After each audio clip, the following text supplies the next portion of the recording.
Gift giving. It's a thoughtful and meaningful way to show appreciation, love, and kindness to others. Here are some interesting facts and ideas about gift giving. Hashtag mga kahalagahan ng gift giving. 1. Pagpapakita ng pagmamahal. Ang gift giving ay isang paraan upang ipakita ang pagmamahal at pagpapahalaga sa ibang tao. 2. Pagpapalakas ng relasyon. Ang gift giving ay maaaring magpalakas ng relasyon sa pagitan ng mga tao. 3.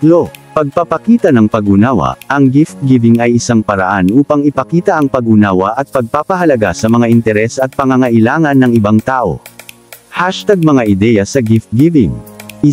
Personalized gifts. Ang mga personalized gifts, tulad ng mga larawan o mga bagay na may mga mensahe, ay maaaring magbigay ng espesyal na halaga sa gift giving.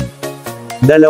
Experiences. Ang mga karanasan, tulad ng mga paglalakbay o mga gawain, ay maaaring magbigay ng mas mahalagang alaala kaysa sa mga material na gifts.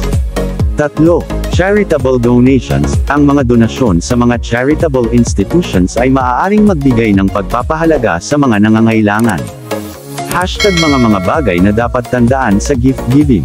1. Ang pag-iisip ay mas mahalaga kaysa sa halaga. Ang pag-iisip at pagpapahalaga sa ibang tao ay mas mahalaga kaysa sa halaga ng gift. 2. Ang gift giving ay hindi dapat isang obligasyon. Ang gift giving ay dapat isang voluntaryong gawain at hindi dapat isang obligasyon. 3.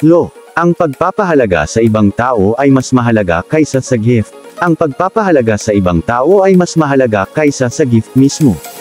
Sa pamamagitan ng pag-unawa sa mga kahalagahan, ideya, at mga bagay na dapat tandaan sa gift giving, maaari mong magbigay ng mga gifts na may malaking halaga at pagpapahalaga sa ibang tao.